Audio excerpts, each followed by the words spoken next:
Magandang umaga po. Ano pong kailangan nila? Wika ni Solomon. Agad namang tumayo ang isa sa kanila at lumapit sa binata. Ikaw ba si Solomon? Yung sinasabi nilang magaling na manggagamot. Parang hindi naman halata ah. Nagulat si Solomon sa sinabi ng binata. Pasensya na kaibigan, pero hindi ko kayo kilala. Ano bang maitutulong ko sa inyo? Tanong ni Solomon. Pasensya ka na sa asal ng mag-aaral ko. Ako nga pala si Ipong at ito naman si Omar. Naparito kami upang humingi ng tulong ni Aurelio. Wika ni Ipong. Ikinagagala ko po kayo makilala. Ngunit ikinalulungkot kong ibalita na wala na ang aking ama. Sa ngayon tumuloy na muna kayo nang mapag-usapan natin ang lahat. Nanlaki ang mga mata ni Ipong nang marinig ang sinabi ni Solomon. Wala naman pala tayong mapapala dito maestro eh. Umalis na lang tayo. Nilingon ni Ipong si Omar. Pinagsabihan nito sa harap ni Solomon. Ilugar mo ang pagkaignorante mo, Omar. Hindi ito ang panahon para pairalin ang kayabangan.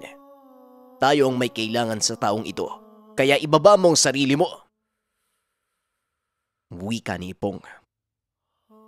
Pasensya na po maestro. Pero talagang hindi ko maisip na ang taong ito ang sinasabi niyong malakas na albularyo. Tugon ni Omar. Hindi rin ito masisi ang mag-aaral. Dahil na rin sa hindi makita kay Solomon ang katangian ng isang manggagamot. Ilang beses ko nang sinabi sa iyo na wala sa panlabas na anyo ang katangian ng isang tao. Mas makakabuting mag-obserba muna bago ka manghusga. Muling wika ni Ipong. Matapos ang pag-uusap, inaya sila ni Solomon papasok ng tahanan. Ipinakilala ni Solomon ang dalawang panauhin, kina Fatima at Aling Lourdes.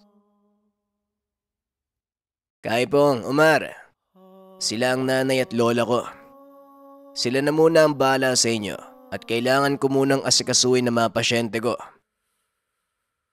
Wika ni Solomon. Maaari ba kaming manood sa ginagawa mo? Baka sakaling may matutunan o may maitulong kami sa iyo. Tumango si Solomon bilang pagsang-ayon. Sinimula ng binata ang panggagamot. Katuwang nito ang kanyang ina. Ang unang pasyente ng binata. Isang babaeng nabati ng duwende. Magang-maga ang mga mukha nito na halos hindi na maidilat ang mga mata. Inobserbahan muna ni Ipong at Omar ang ginagawa ng binata. Laking gulat nito dahil ilang ihip ng dasal at ilang baso ng tubig lang ang inilapat ng binata sa pasyente. Matapos ay sinabihan niya itong maaari na silang umuwi at kinabukasan ay babalik na sa dati ang kanyang itsura. Ganun lang kabilis yung ginawa mong panggagamot? Paano ka nakakasigurong gagaling na yan sa pamamaraan mo? Tanong ni Omar. Hindi ako makakapagsabi nito kung hindi ang pasyente. Nakadepende yan sa pananalig niya at pananampalataya sa Panginoon. Tugon ni Solomon. Pinahanga nito si Ipong dahil sa ipinapakitang pagpapakumbaba. Manahimik ka, Omar, at manood. Hindi lahat ng manggagamot ay magkakapareho ng pamamaraan. Manatili ka sa kinaupuan mo at manood. Wika ni Ipong. Nagpatuloy sa panggagamot at sa pagkakataong iyon. Isang babaeng biktima ng kulam ang pasyente niya. Pinaupo ng binata ang babae at sinimulan ang panggagamot. Napag-alaman ni Solomon na kasalukuyang aktibo ang mangkukulam. Kaya ay kinagulat nila Omar ang susunod na ginawa ng binata. Imbis na pasanibin ang kaluluwa ng mangkukulam sa katawan ng pasyente, ang ginawa nito ay direkta niyang inatake ang mangkukulam gamit ang mga pangkumbating dasal. Walang naging reaksyon ng pasyente sa ginawa nito, kaya muli na naman siyang kinutya ni Omar. Ano ba naman yan? Ikaw ba talaga yung sinasabi nila? Parang hindi mo alam yung ginagawa mo eh. Wika ni Omar. Sa pagkakataong iyon, naubos na ang pasensya ni Solomon, kaya sinagot nito ang binata. Halika, lumapit ka para malaman mo kung bakit ko ginagawa ang pamamarang ito. Hindi ba manggagamot ka din? Ikaw mismo ang tumingin sa pasyente. Kaagad na hinawakan ni Omar ang pulso ng babae at dito niya napagtanto na napakalalim na nito. Sa ganong antas ng pasyente, hindi nakakayanin pa ng katawan nito ang pasaniban ng isang malakas na kaluluwa. Napaya si Omar dahil sa nalaman. Tahimik itong bumalik sa tabi ng kanyang kuro. Ngayon, nauunawaan mo na kung ano ang ginagawa ni Solomon.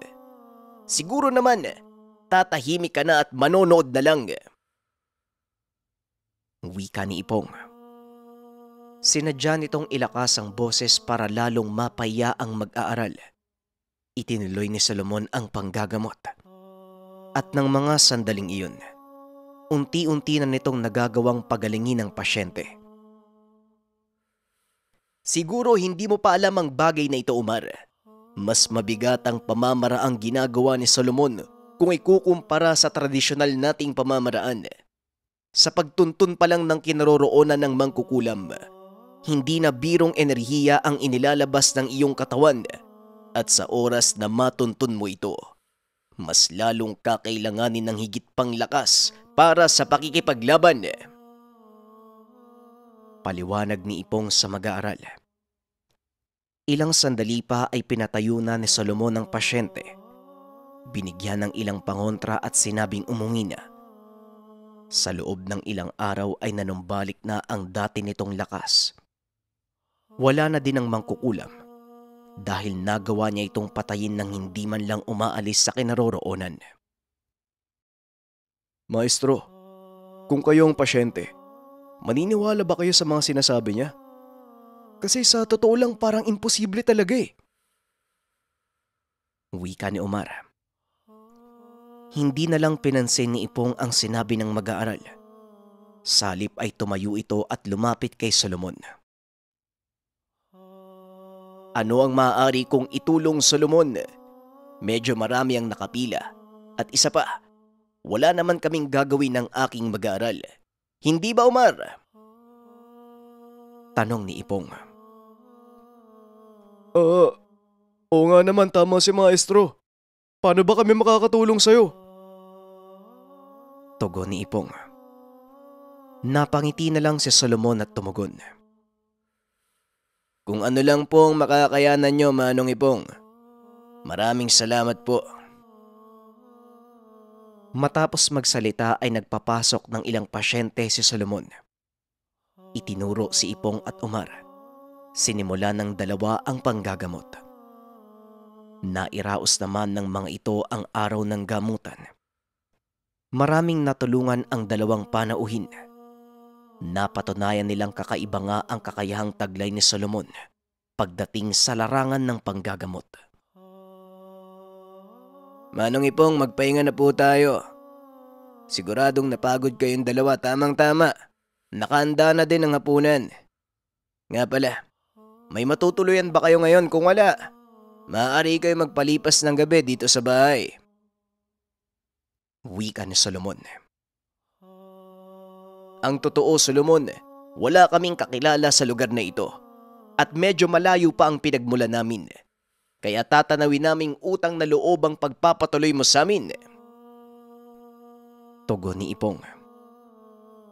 Matapos ang hapunan ay nagdala ng lambanog si Kapitan Arnel at habang nag-iinuman ay tinuloy nila ang pag-uusap. Dito na napag-alaman ni Solomon ang dahilan ng pagpunta ni Ipong at Omar para hingin ng tulong ng binata.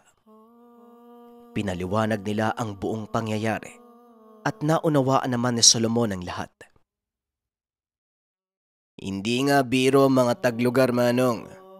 Minsan na naming nakaharap ng ama ko ang mga yan nung buhay pa siya. Aminin kong nahirapan kaming dalawa ng mga panahong yon. Kaya hindi nga malabo ang sinasabi mo. Wika ni Solomon. Hindi ko alam kung ano ang nangyari ng mga sandaling iyon. Ngunit ang huli kong natatandaan, may isa pang lalaking nakatayo sa tabi ng pinuno ng mga taglugar. Nawala ito nang magsimula ang laban. Wika ni Ipong.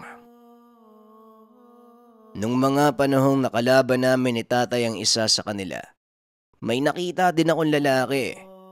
At kagaya ng sinabi mo, nang magsimula ang laban, nawala din ito ng parang bula. Wika ni Solomon. Sa isip ng binata, iisa lang ang lalaking nakita nilang dalawa. May posibilidad na iisang tao lang ang nakita natin. Ito ang dahilan kung bakit kita hinanap. Habang nag-uusap ang grupo, laking gulat ni Solomon nang biglang may magsalita sa pintuan. Ang taong sinasabi niyo ay si Alejandro, pinuno ng kulto na matagal nang kalaban ng angkan ni Lola Lourdes mo. Napalingon si Solomon. Nakitang nakatayo sa pintuan si Lolo Mauricio. Lo, saan ba kayo nagpunta? Hindi niyo ba alam ang nangyari kay tatay? Wala na po siya. Wika ni Solomon. Oo po, alam ko. Pasensya na at kinakailangan kong umalis upang sundin ang pakiusap ng lola mo. Kinakailangan kong bumalik sa dati nilang tahanan upang kunin ang ilang mga nakatagong kasulatan ng kanilang lahi. Tugon ni Mang Mauricio. Sabay lapag ng bag na gawa sa balat ng hayop. Salamat at nakabalik ka na, Mauricio. Salamat at nagawa mong mahanap ang mga kasulatan. Wika ni Aling Lourdes. Pasensya ka na, Solomon. Hindi ko sinabi sa'yo na ang Lolo Mauricio mo ang pinakiusapan namin ng lola mo. Siya lang ang taong nakakaalam ng lagusan papunta sa aming pamayanan. Wika ni Fatima. Gaano kahalaga ang mga kasulatan? Nailagay pa sa panganibang buhay ni Lolo Mauricio. Tugon ni Solomon. Hindi naman sa ganun, iho. Nagkataon lang na ako ang may tanging kakayahan para gawin ang misyong ito. Isa pa, walang maghihinala sa akin sa oras na pumasok ako sa kutang iyon. Tugon ni Mauricio. Dagdag pa nito, na ang kinaroroonan ng kuta ng mga Magindara ay napapaligiran ng 2 baryo at dito matatagpuan ang sekta ng kultong pinamumunuan ni Alejandro. Si Alejandro, sa pagkakatanda ko na tinalo na siya ni tatay noon, di ba? Bakit ngayon nababanggit niyo na naman siya? Tanong ni Solomon. Matatanda ang minsan na itong nakarap ni Aurelio, ngunit hindi niya ito nagawang patayin. Ang malaking pagkakamali ng iyong ama ang siyang naging dahilan ng kanyang kamatayan. Hindi pangkaraniwang sakit ang dumapo sa kanya, Solomon. Bunga ito ng isang sumpa na mula kay Alejandro. Oo, Solomon. Siya ang dahilan kung bakit namatay ang iyong ama. Nanlaki ang mga mata ni Solomon. Matinding galit ang numuo sa dibdib nito. Ngunit pinili ng binatang maging mahinahon. At ano naman ang kinalaman ng mga kasulatang ipinakuha niyo kay Lolo? Muling tanong ni Solomon. Ang mga kasulatang ito. Teka, bago ko sabihin ang lihim ng aming angkan, maaari ko bang malaman kung sino ang 2 lalaking ito? Naputo lang sasabihin ng matanda nang mapansin sina Ipong at Omar. Pasensya na po kayo dahil wala kaming respeto. Ako nga pala si Ipong, isang manggagamot mula sa malayong baryo. At ang kasama ko naman ay si Omar, aking mag-aaral. Naparito kami sa iisang intensyon at yun ay talunin si Alejandro. Wika ni Ipong. At ano naman ang kinalaman ng Alejandrong iyon sa inyo? Tanong ni Aling Lourdes. Ipinaliwanag ni Ipong ang totoong nangyari. Hindi na din ito bago sa pangkat dahil alam nilang marami ng napinsalang buhay si Alejandro. Tama ang sinabi mo. Ang totoo. Ilan sa mga kalahi ko, walang awa niyang pinatay at inalay sa kinikilala nilang Diyos. Ngayon ang tanong ko, paano ko kayo mapagkakatiwalaan? Tanong ni Aling Lourdes. Iisa lang ang ating hangarin. Ito ay ang tuluyang wakasan ng kasamaan ni Alejandro. At isa pa, kung kalaban ako, pagpasok ko pa lang ay inubos ko na kayo. Tugon ni Ipong. Hindi na nagdalawang isip na sumagot si Solomon. Totoo pong sinabi ni Kaipong Lola. Kakaiba din ang taglay niyang kakayahan at hindi ako nakakaramdam ng anumang kasamaan sa kanya. Kaya igagarantiya ko po sa inyo na mabuti siyang tao. Wika ni Solomon. At dahil sa mga sinabi nito, nakuha ni Ipong ang pagsang-ayon ni Aling Lourdes at itinuloy ang pagpapaliwanag. Ang kasulatang iniingatan ng aming lahi ay tungkol sa kultong pinamumunuan ni Alejandro. Matagal nang binalak ng mga magindara na talunin siya, ngunit wala kaming kakayahan. Hanggang sa natuklasan niya ito at sinalakay ang aming baryo. Ito ang dahilan kung bakit napadpad kami sa bayang ito at nakilala ng nanay mo ang iyong ama Solomon. Wika ni Aling Lourdes. Dagdag pa nito na ang nilalaman ng kasulatan ay mga ritual na isinasagawa ng kulto at kung kailan ito idadaos. Malaking tulong ito para sa atin, lalo pat alam na natin ang kanilang mga gagawin. Ang dapat nating pagandaan, pag-aralan ito ng mabuti at planuhin ang pagsalakay. Wika ni Solomon. Sang-ayon ako at nakahanda akong sumailalim sa iyong pamumuno, Solomon. Tugon ni Ipong. Sumailalim? Maestro, naririnig ba yung sinasabi mo? Susunod ka sa lahat ng ipag-uutos ng taong yan. Kung tutusin, mas malakas ka pa dyan. Mas malakas pa ako dyan. Halatang hindi sang-ayon si Omar sa nais mangyari ng guro. Kaya naman para manahimik ito, nagmungkahi si Ipong. Bakit hindi mo na lang subukan ang kakayahan ni Solomon, Omar, nang ikaw mismo ang makapagpatunay? Magandang ideya, maestro. Papayag ako. Hindi naman kailangang humantong pa sa ganito, Kaipong. Kung ayaw niya sa pamumuno ko, hindi ko naman siya pipilitin. At isa pa, hindi ko rin alam kung magagawa ko ng maayos ang katungkulang ito. Tugon ni Solomon. Hindi po. Alam kong karapat-dapat ka sa katungkulang pamunuan ng misyong ito. Anak ka ni Aurelio, kaya patunayan mo kung ano at sino ka. Wika ni Mang Mauricio. O siya, sige kung yan ang gusto mo. Pero wag mo lang akong sisisihin kung sakaling mapuruan kita. Kasi hindi ako marunong magpigil. Bibigyan kita ng pagkakataon para umatras, Omar. Tumawa lang ng malakas si Omar sa sinabi ni Solomon. Tumayo ito. Naglakad palabas ng tahanan. Agad namang sumunod si Solomon. Pagtapak nito sa lupa, walang pagdadalawang isip siyang sinalakay ni Omar. Nagawa namang makailag ni Solomon. Agad itong naganda sa susunod na pag-atake ng kalabang binata. Ano? Iilag ka na lang ba? Hindi ka ba gaganti? Tanong ni Omar. Tahimik namang pumustura si Solomon. Inantay nitong muling sumugod ang katunggali. Sa muling pagsugod ni Omar, hinayaan nitong tumama ang kamao ng binata sa kanyang katawan. Ang buong akala ni Omar ay napuruhan nito si Solomon. Ngunit laking gulat ng binata nang makitang hawak-hawak ni Solomon ang kamao.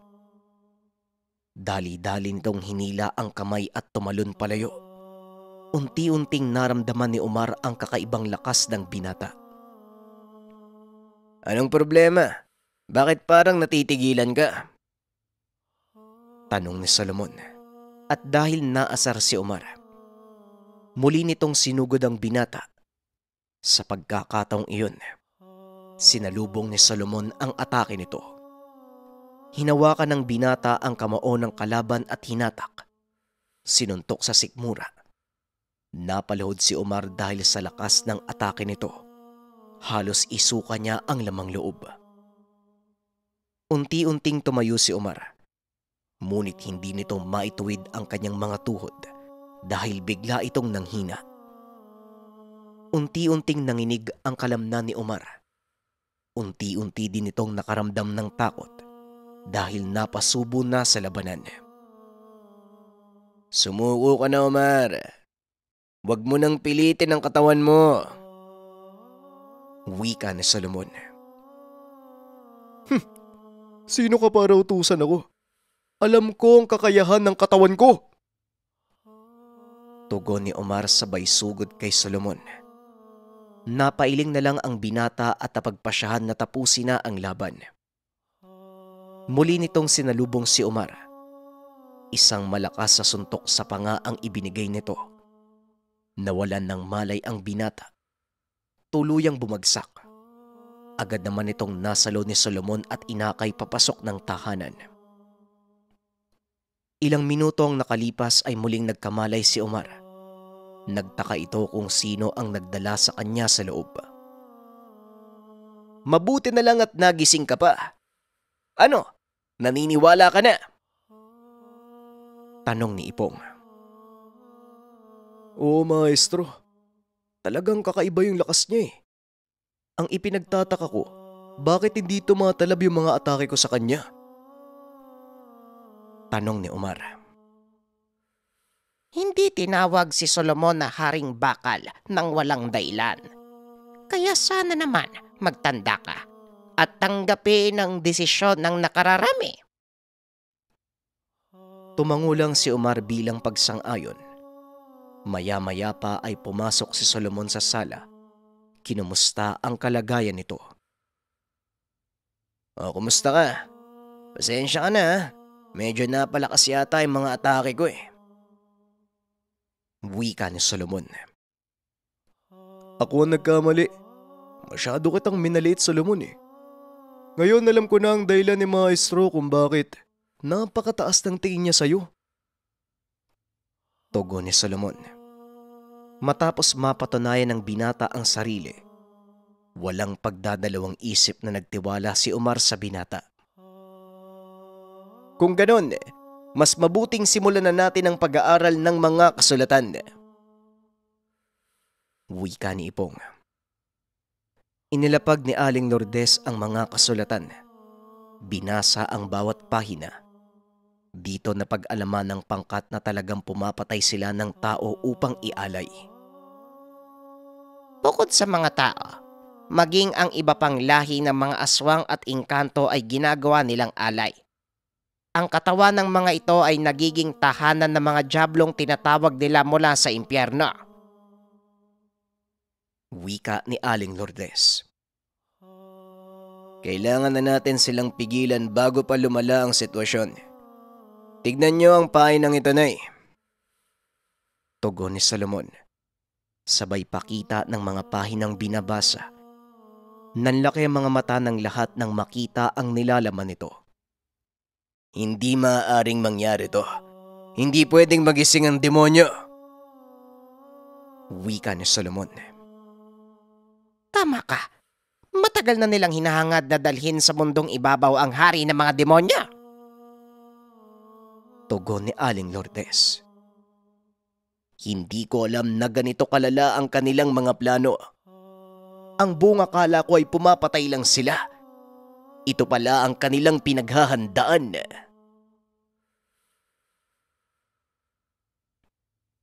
Maraming salamat sa pakikinig ng ating kwento. Nakakalungkot man pero last episode na ang susunod na upload. Pero bagay lang na pwede nating matutunan sa episode na to. Huwag masyadong mayabang, lalo na kapag hindi natin kilala yung taong kausap natin. Muli maraming salamat. Paalam.